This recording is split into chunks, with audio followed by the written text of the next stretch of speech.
Another simulcast. That's the word I was trying to find yesterday. A simulcast meaning that you can see me on two channels at the same time. The reason for that is it enables both of my subscribers that form part of my viewing public a chance to actually partake in the video together. So those that don't see me on one will see me on another. So that's the reason for it. And it's always nice to get a better idea of what's going on. Hello, good evening, Anna. How are you? I'm glad to see you're alive and well. And I'm watching your videos each day. Nice to see a little bit more of the surroundings around you, because you are a Filipino living in the Filipino way. And I'm glad that you're doing great. How's your English connection going? Is that doing well too? Good morning, Grumpy. Well, actually, it's evening. It's 20 to 7, Ian. But like I said, I'll be going live tonight. Now, I said to you yesterday that I would actually do like a prompt sheet that would enable me to gather my thoughts. But of course, it's earlier in the evening now. And I had quite a good feedback from a video I did on one of the channels about the old classic age gap here in the Philippines, age gap relationship. And it makes a point. One of the guys who made a comment, he doesn't like me using the word age gap. Age difference he wants to use. A difference in age. Well, I suppose that's another way of putting it, but I still think it is an age gap. The difference between age differences are obviously vast. Some of you guys say that you've got a wonderful relationship that's maybe 2 or 3 years old, and that it's all going fine, which is great to hear. But nevertheless, it does, for those that haven't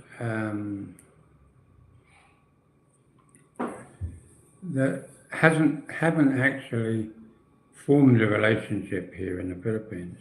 A lot of you foreigners do come here with the idea of finding a younger wife. Now, whether that's because you can't get one in that age group that you're looking for back home, or whether it's just the fact that that's what attracts you to the Philippines. And of course, you know, what floats your boat, that's how I see it. I'm not going to sit here in the evening and say to anybody that what they do is wrong or that it's unwise, but one thing that you will find is that when there is an age difference, it's always harder to talk to someone younger than yourself and get your point of view based upon your age and your experience. Because after all, the younger ones, the younger ladies that you would otherwise be talking to from your own country, they're thinking on a different level. Now, if you add into that mix a Filipino or a Vietnamese or a Thai lady, you are going to find it more difficult again, because you won't have that communication skill that you would have if they were brought up in your own country. You know, that's why a lot of foreigners, and especially Americans, who meet their wives overseas, while there's a large community overseas of Filipinos. You only have to go. When I went back to New Zealand for 7 weeks one time, I was absolutely astounded at the number of people who were Filipinos living and working there in the Philippines. I was doing tiling, a big contract, and the painters who were on the same site had a Filipino, I think she was a girlfriend. I don't think she was married to him. But boy, she worked hard, and she was doing all the prep work for him. and then she was following around with the paint all mixed up, and she was doing a perfect job. But she was a Filipina, so we had a little bit of a laugh about the Philippines, which of course he has never been to the Philippines, so he wasn't really quite up with some of the words I knew and talking about different things here in the Philippines. After living for 10 years here, you do pick up a lot more knowledge than someone who's never been here. Hello, Evelyn. How are you? Evelyn, is it Evelyn? Erlin Garcia. Hello, Erlin. How are you? You may well be with a name like Garcia. Maybe you're related to Joe. Maybe, I don't know. If you are, well, hi again. Right, Ian says, haha, Steve, Grumpy has many names.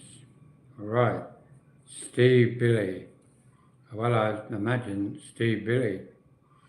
If your name is John, who is Norman Childs? Well, maybe that's my name, Steve. You've never heard of a middle name? Well, Norman is a middle name. I'll give you, if you want the total thing of it all. I was born John. No, sorry, I was born Norman Childs. Because I was adopted, I was called by my then adopted mother, John Adam. And so I kept the name John because it's a bit hard when you're wandering down the road back home in England and people call out your name, John. They don't call me out by Norman. Over here, a lot of people call me Norman because that's my name, Norman Childs. But it's also John Norman Childs. It's legally John Norman Childs. So there's your answer, Steve. If you needed to know, I hope that helps you. And hello, good evening to Bill Fitzgerald. Hi there, John. Bill from Dover, England. Oh, you must go down every day to watch them arriving on the beach. Oh, that's a bit of a sick joke, isn't it? My goodness. Dover, I didn't recognise the place the last time I was there. All of the foreign bods wandering around the streets. Certainly England's not how it used to be. But I used to like going down to Dover as the road drives down the hill to the ferry terminal around the big roundabout at the bottom and along the lower part of the cliffs where those big homes are down the bottom there on your left as you go, harbour on the right, and got myself a booking for Stena Lines and off I go to Calais. And then we used to go on a Sunday quite often to Bruges to have a Sunday afternoon wander around Bruges in Belgium. Lovely place. So Dover is a nice place. I've worked on the ferries for a few years. Yeah, great food, not.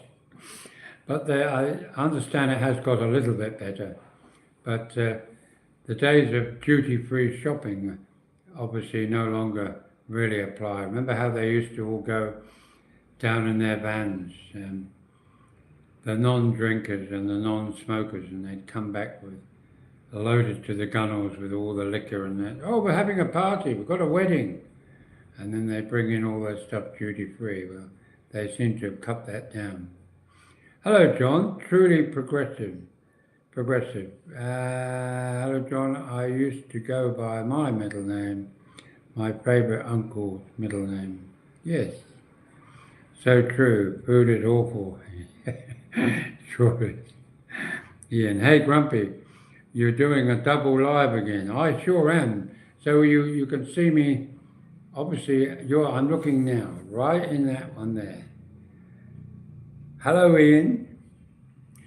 That's on Grumpy. This one is on British Expat in the Philippines.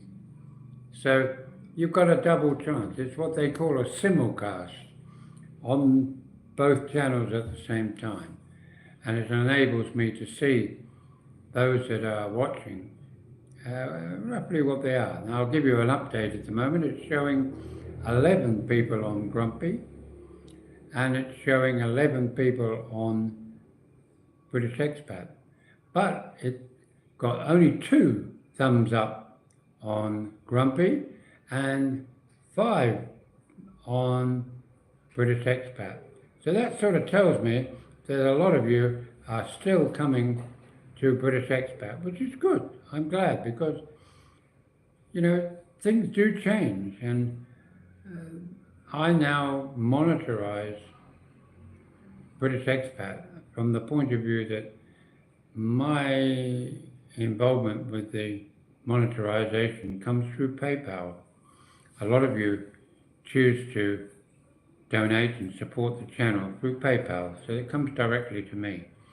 And the same for Grumpy, because I've managed to find my bank account number here in the Philippines. I went and got it the other day. So I'm going to set up monetization on the Grumpy one too.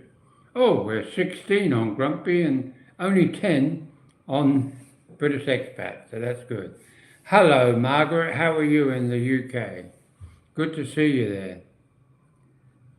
And actually, Bill, Margaret, is also in Dover. So there's 2 of you joined us here in the Philippines from the UK. So that's great to see you on board. And Steve, Billy gives me a thumbs up.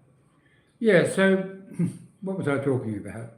Oh yeah, about age difference relationships. And this is not a dig at people who have young wives, young brides.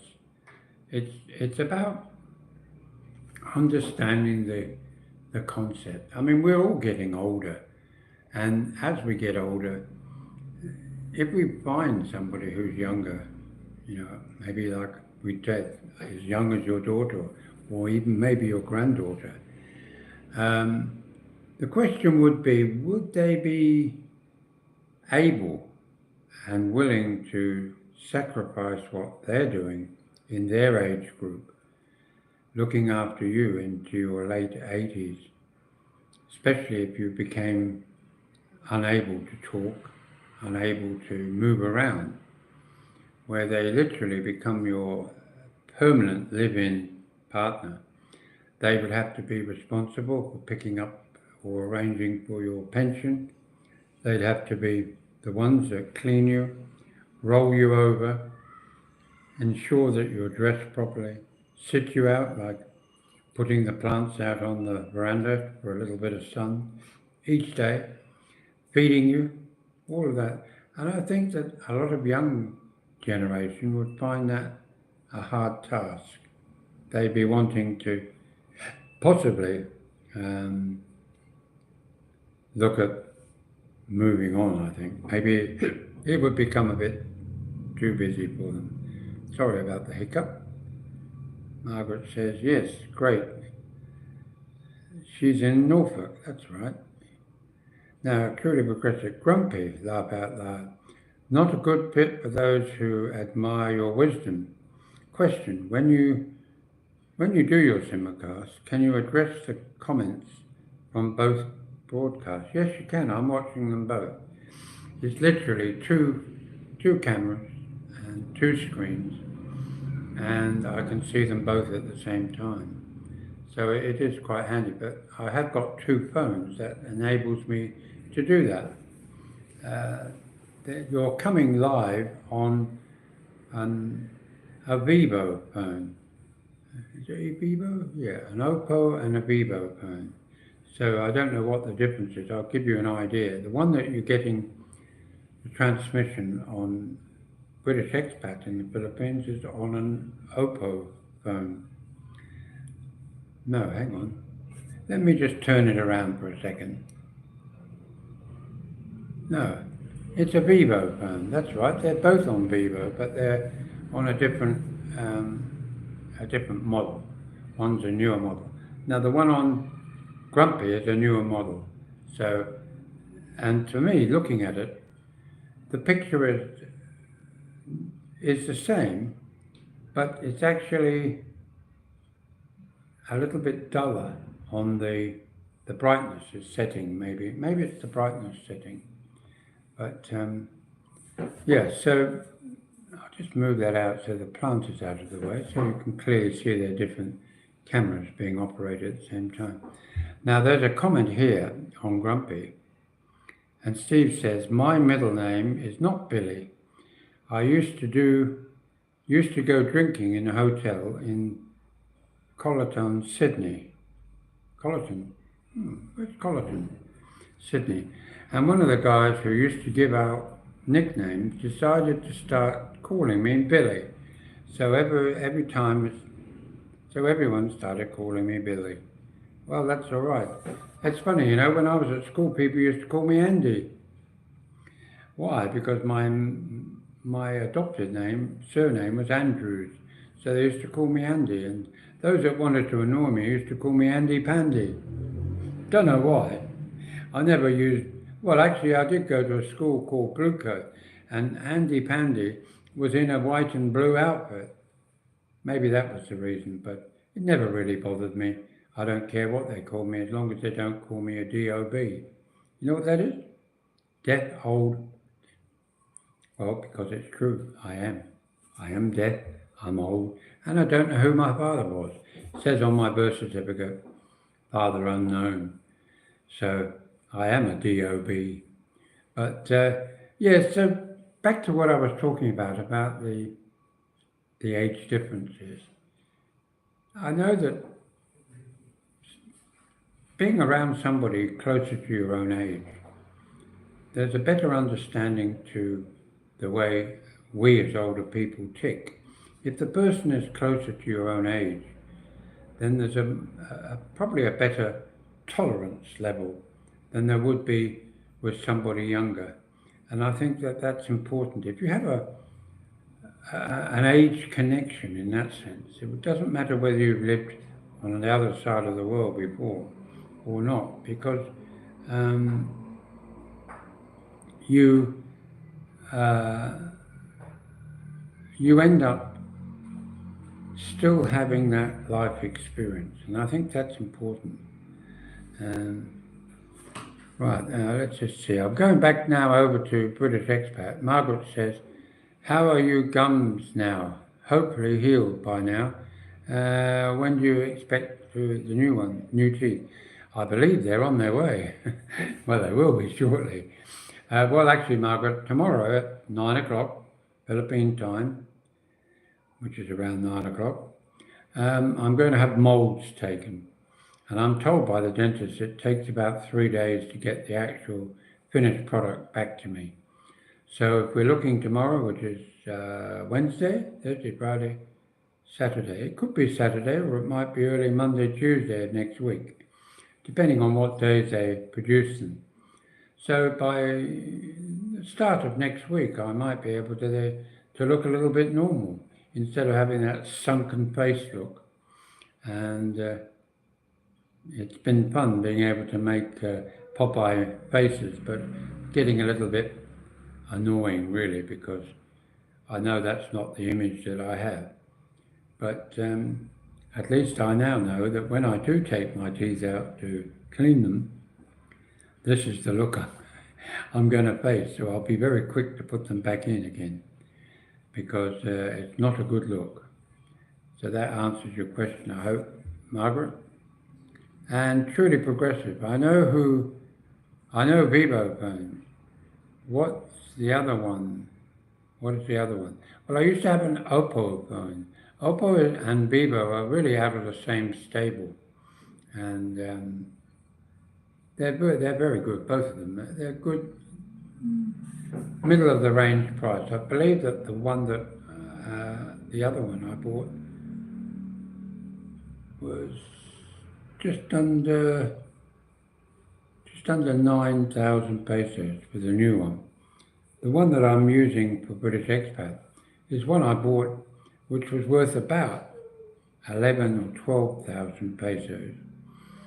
But I bought it from one of those pawn shops where somebody had obviously run short of money and traded it in. It was only a 6-month-old phone, So I'm lucky. I got that one for 3,800 pesos, which is a steal as far as I was concerned. Never had any problems with them at all. So that's the reason. Now, and you also, Truly Progressive talks about, can't you use the split screen to watch comments on both channels on one phone or tablet? I'm not sure whether you can do that. I suppose you could, but as they're about 5 inches apart, it's just a matter of looking across to the other one. Hello, Michael. Hello, how are you? Get your DNA history done. You might find some brothers and sisters. Well, actually, Michael, I did find, not through DNA, I used ancestry.com. And I was able, about 30 years ago, I found my brother. Well, actually, no, it's a bigger story. I think somewhere in my album, there's a history of me finding my brothers.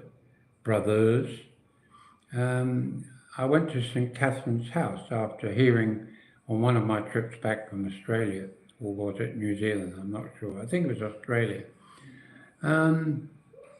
That they changed the law in England where you, as an adopted person, could get your original birth certificate, which is what I did. I did it within the last week of my stay in England.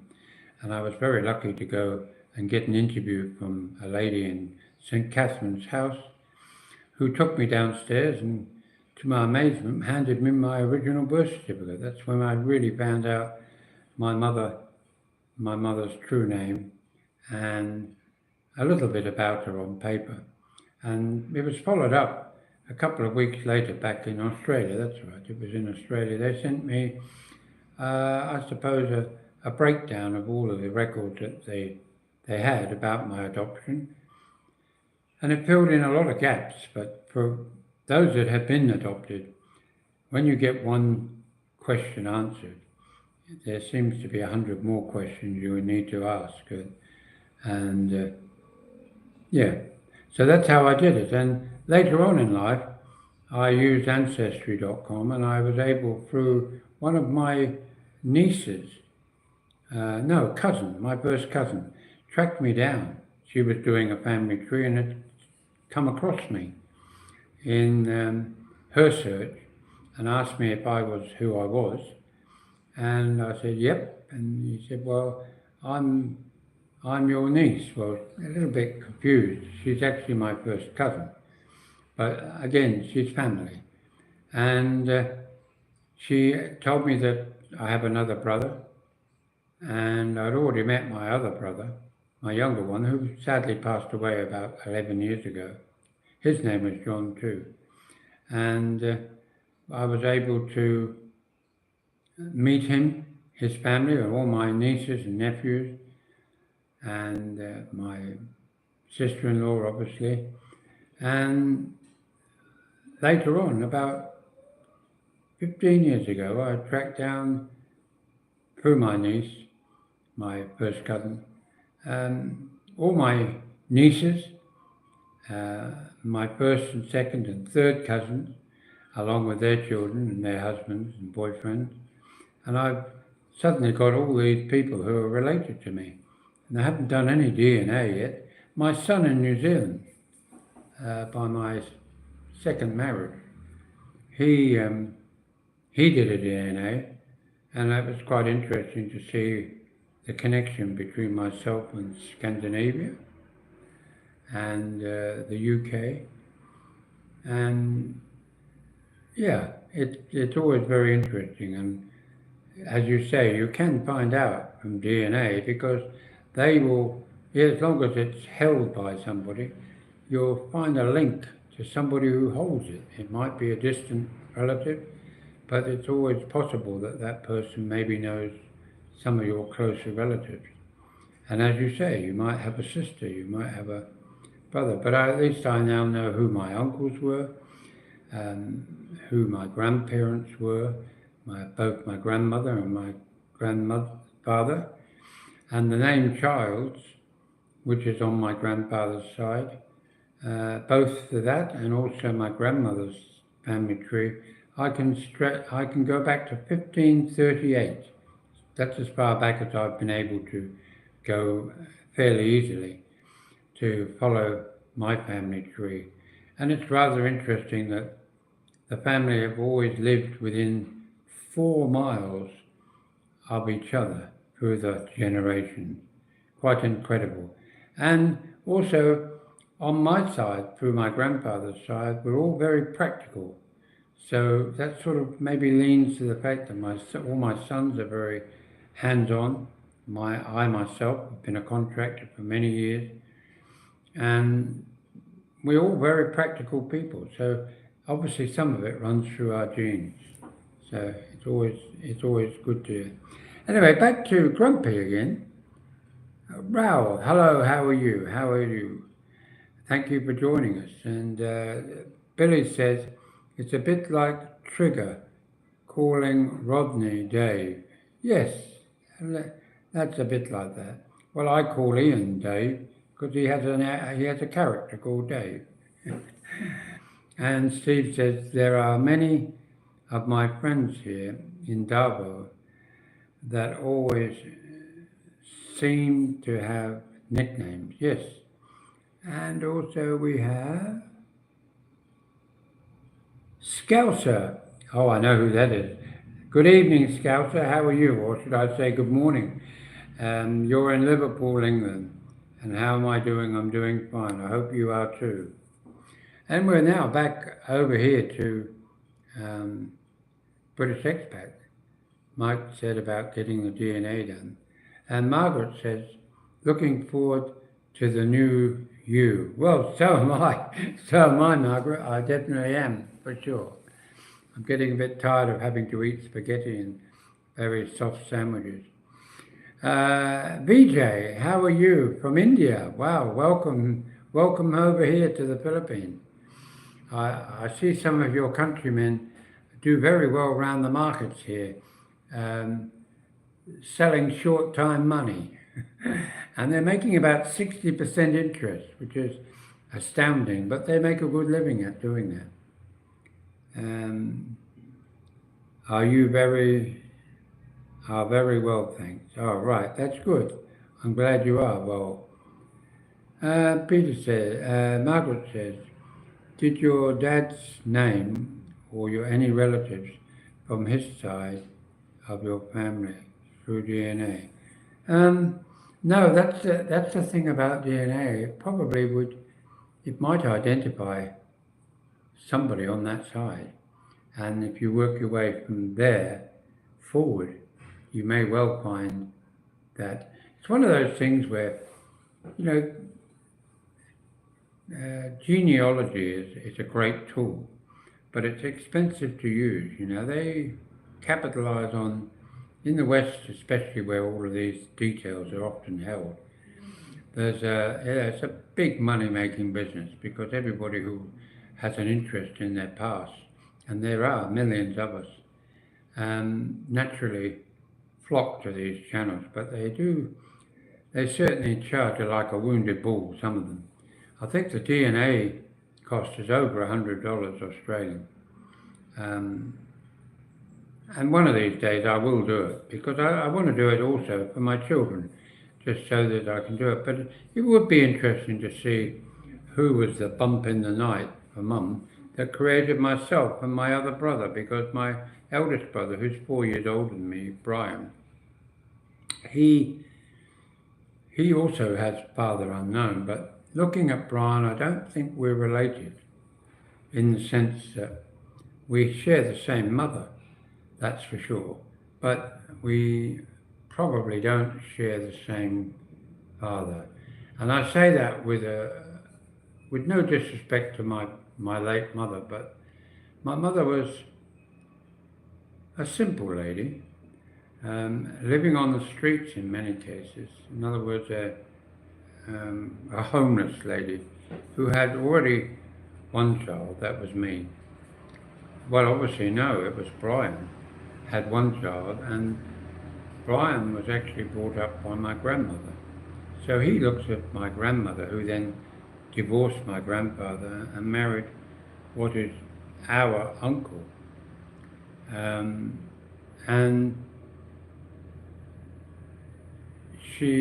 uncle by marriage, that is. And all of his children stem from that side, but they really do stem from my mother.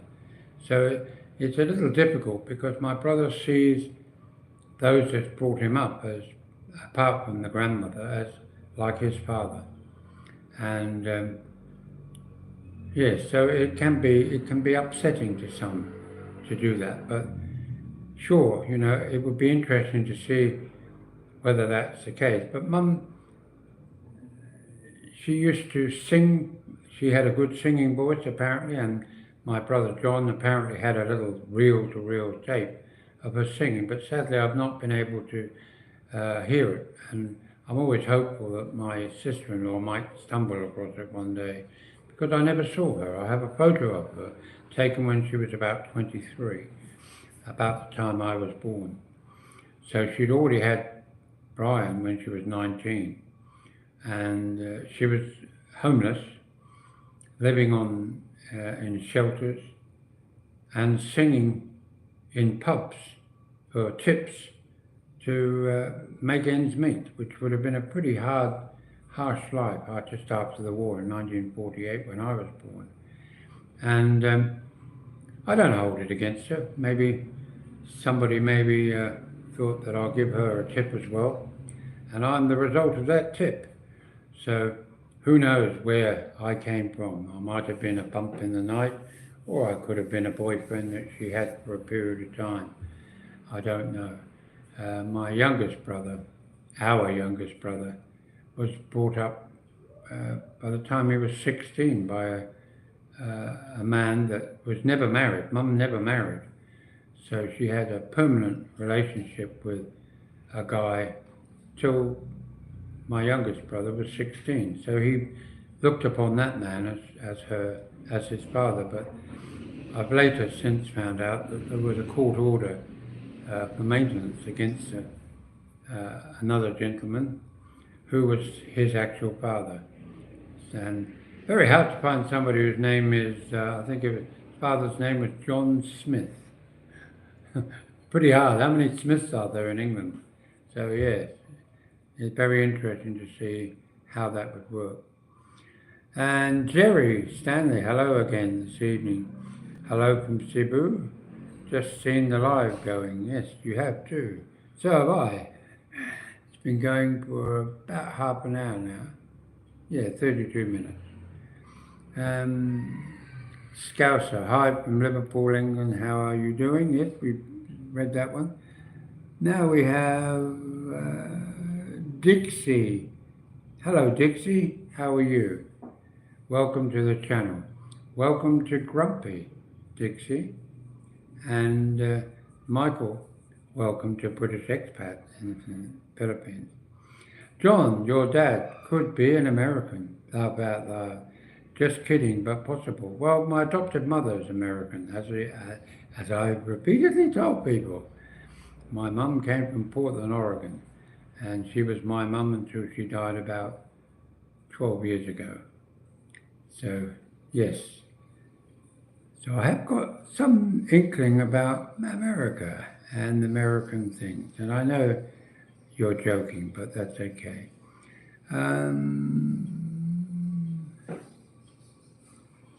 I can't pronounce that. It looks like S-H-R-Y or V, Kumar. That sounds very Indian. Hello to you, and also hello to Robin Wood. Good to see you on the mend, yes. Good wishes from South Africa. Wow. I like a lot of South African music. I've got a lot of that in my collection of music. And we have Ash Oscar. Hello. I'm from India. Wow, we've got a lot of Indians joining us tonight. How are you? How can I get peace? How can you get peace? Well, don't get stressed is probably the best answer to that. Don't take life too seriously. Take it easy. And hello, Rochelle. Hi, it's me again. Sure is. Hello. You were here yesterday. And Oakland. Hello, John. Hello, Oakland. Hello, hello. And Mike J. Ricky Drama is a turd. Ricky Drama is a turd. Okay. Ricky Drama is a turd.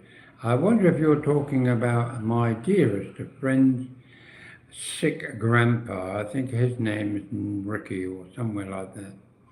Dixie Nomads. Grumpy, are there many jingles, jinglies and Russians in the Philippines like there are in Thailand? Now, I'm not sure what you mean by jinglies. You can maybe, there are a number of Russians here. Yes, there's a few Russian expats living here quite happily, but I'm not sure what jinglies are. Jingly. Jingle bell, jingle all the way. Europeans, would they be? Yeah, not sure, Rochelle. You are so nice. I am not. I'm grumpy. No, well, thank you, Rochelle. I try to be nice. Jinglies, I've never heard jinglies referred to as Indian. That's okay. But I'm not going to be rude because we've got some Indians over here on British Expat, and I won't be rude. We used to call Indians, not in a derogatory way, we used to refer to them as curry munchers. And it's rather funny that we used to call them that because the traditional English meal was fish and chips, but now in England, the most common English meal that people really, really love, and that is curry meal. You know, Indian food, they love curry. I like curries. I like making my curry and curried cabbage, which is actually a Dutch dish.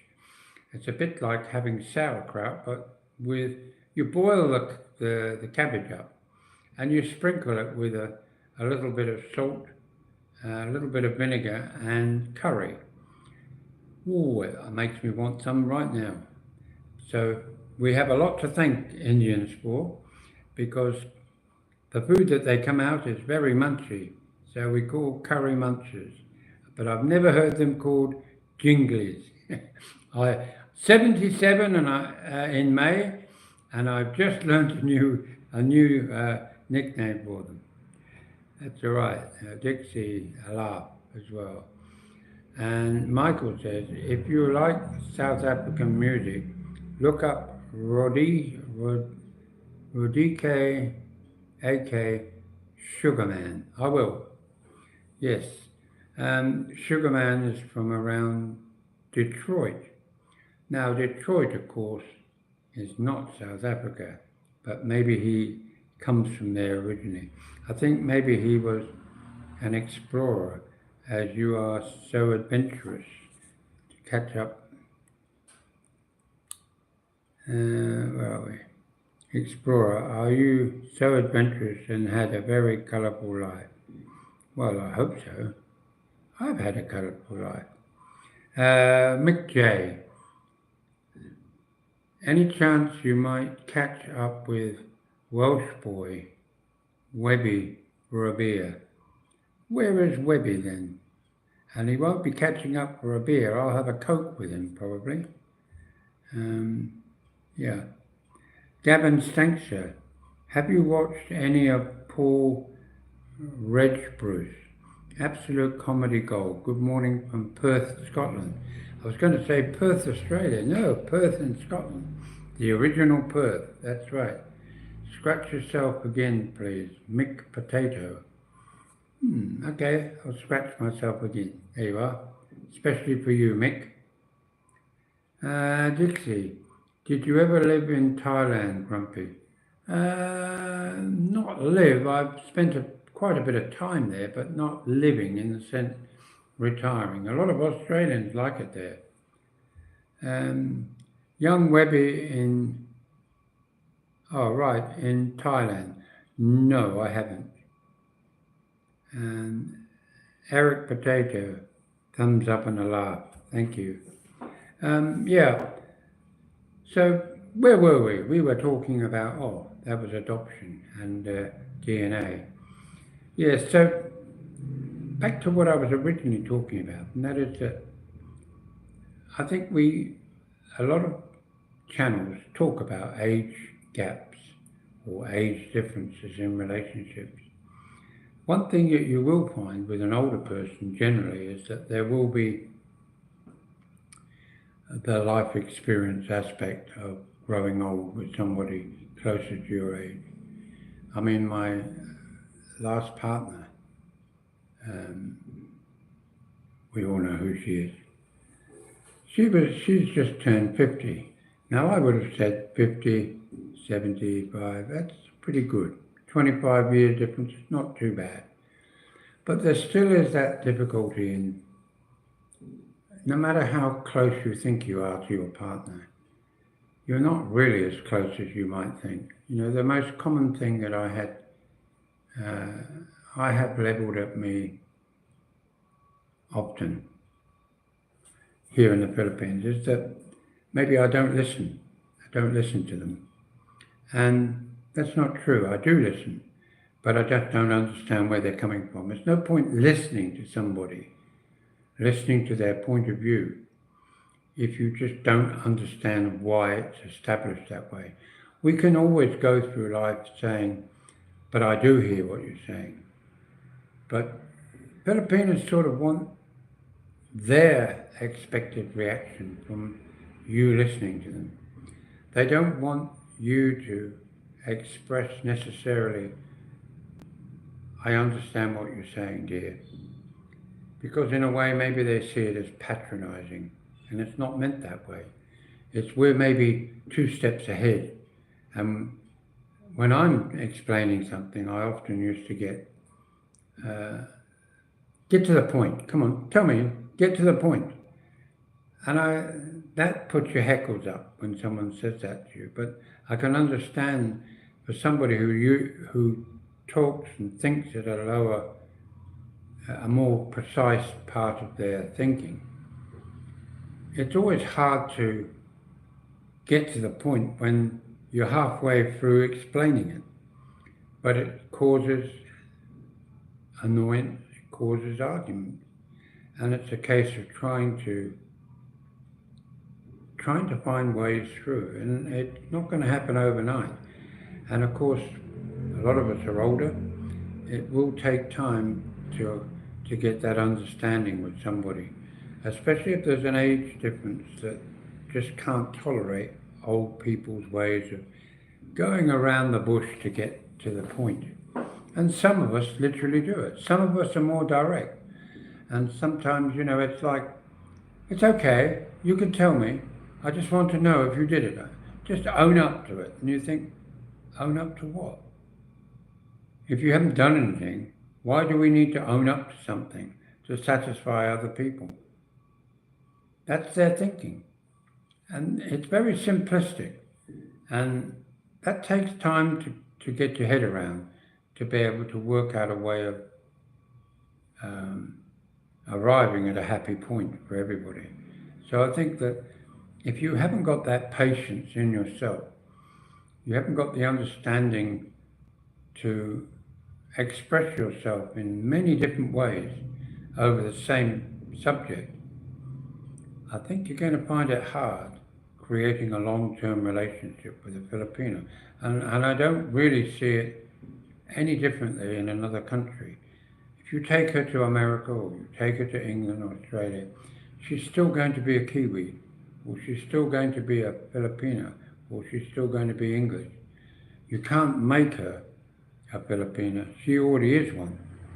And that sounds like a muddle. It was meant to, because that's how they come across. Sometimes you just think, why don't you get what I'm saying? I'm on your side. We shouldn't be fighting. But they don't. They see it as challenging and not listening to them. And that can be a bit of a bother.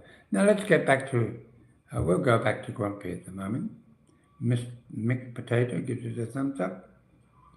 Poopy or Poppy? Poopy.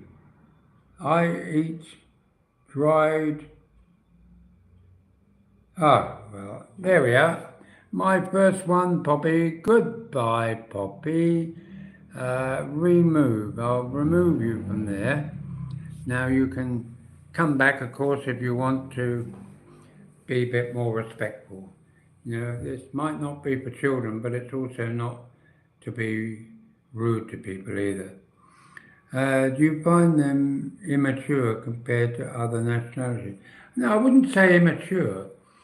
They just have a more childlike way of communicating. It's a very, I mean, English is just not their language. They can speak it and they can understand it, but they don't often fathom it, and that's a difference. And there are some, I mean, the lady here, I can have great conversations with her, but again, some of the points are missing in the middle of a sentence. And if it wasn't for me jumping ahead as to what she's meaning, I think I would probably have difficulty communicating even with the lady here, because she is a very caring, charming lady, and she spent 17 years looking after another foreigner, her husband being English too. So she has a very good understanding of English, but there's often gaps in me trying to explain things to her in a conversation, and it's a case of revisiting and revisiting until such time as there's a full understanding. And even then I'm left thinking, I wonder if she really understands what I meant. I hope she doesn't get mad at me for saying that. Right, now back to British expat. Here we are.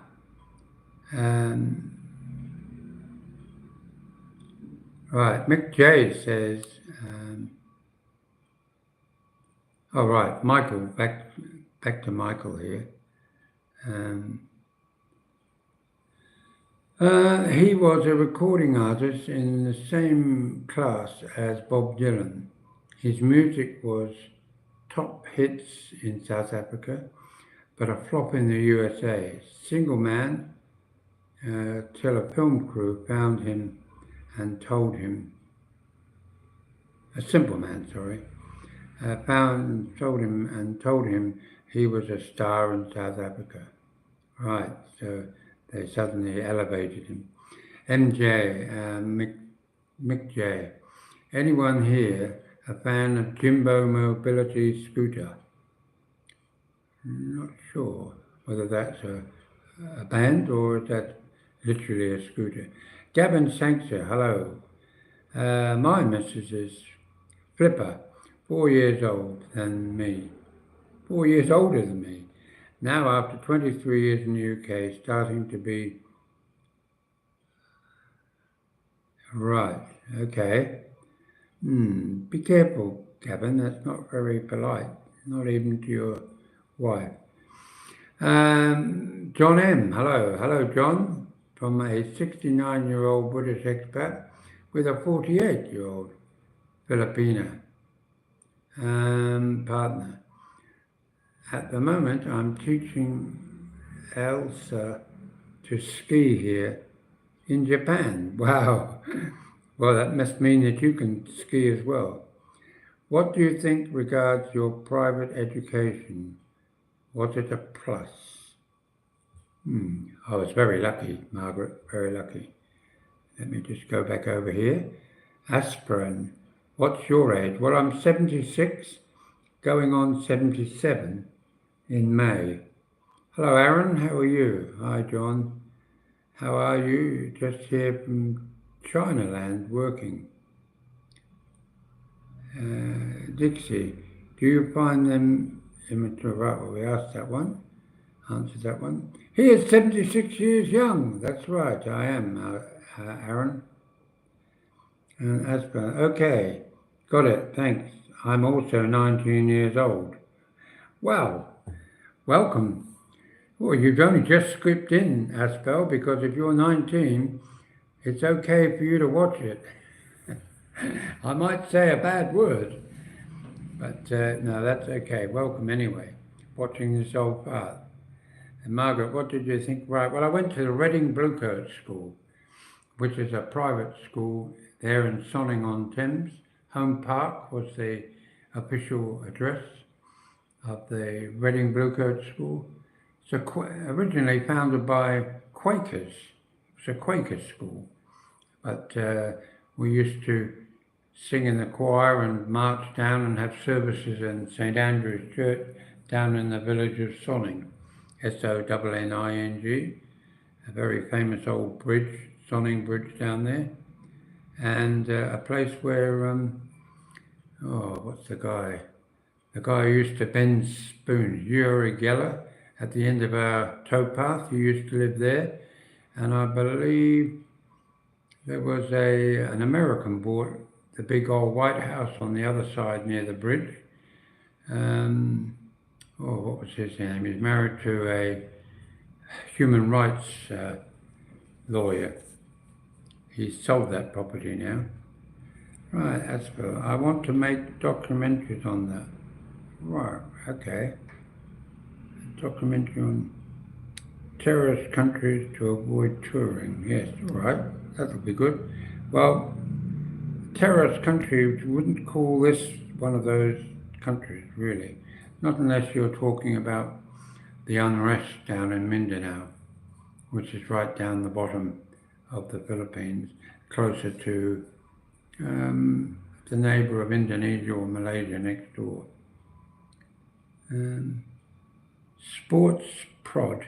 Bless your soul, lad. Have an awesome night. Thank you very much. And that's good. I want to make documentaries on that. Neuroholic. You look like him. Do I? Okay. Again, we'll let you go through, but I'm not sure who you're referring to. But that's okay. It's funny how we're getting, at this time of the evening, we're getting a few little trolls here and there. Enjoy the rest of your night, lad. Thank you very much, Sport Prod. I think neurological or neurocolic, we'll remove that comment. Yes, let's make you disappear. If you want to come back, you're welcome, but just let's make sure that what you say is not either rude to me or anybody else watching. John M. Hello, John. From 69-year-old British expat with a 48-year-old Filipino partner, right, in Japan. That's right. And what do you think about, as Margaret asked. Right, well, you know, these evenings, what I have been really surprised at is that when you do a live, the number of people that actually watch them. I never realized that so many people watch the lives. And when you actually do a live, you get an instant volume of people watching, and a lot of the names that pop up are new names. Of course, there are your original ones, and there are quite a few that are becoming everyday faces, or should I say names, on the channel. And those that identify themselves with a picture, I get an idea of what they look like, whereas like Margaret is an N. She doesn't have a picture of herself or something that represents her, so I can't really work out who I'm talking to. I'm sure she's a gorgeous lady. She has to be. She comes from my home country.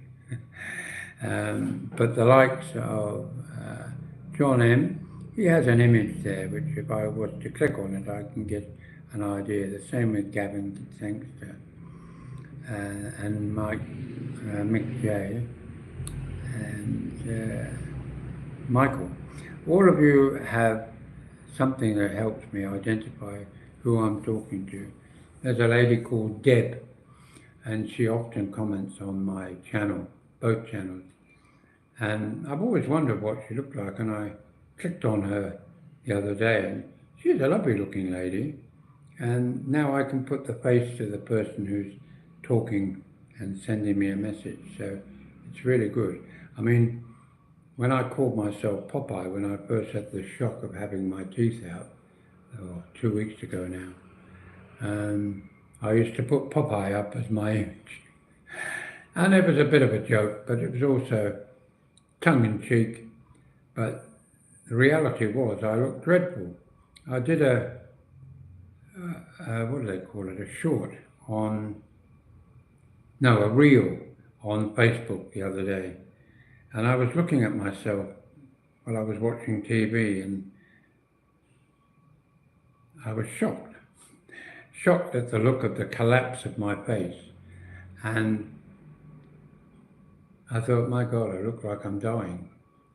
So I put a commentary on the top, and I posted it with quite a nice piece of, I think it was piano music in the background. I think it goes on for a little bit over a minute. And one of my relatives rang and said, "Oh, Uncle Norman, you look terrible. Are you sick?" And so I wrote back, tongue in cheek, he's about 25, and I said, "It's okay, I'm just dying." Now, I was joking. And then the next comment he wrote back, "Oh, I'm so sorry to hear that." So he obviously thought I was doing it. I have been back to him since then and reminded him I was only joking. And it's the fact that I had no teeth in that I looked so dreadful. So there was still a sense of humour coming from me, even though I was myself quite shocked at the look. It is quite amazing when people don't have teeth.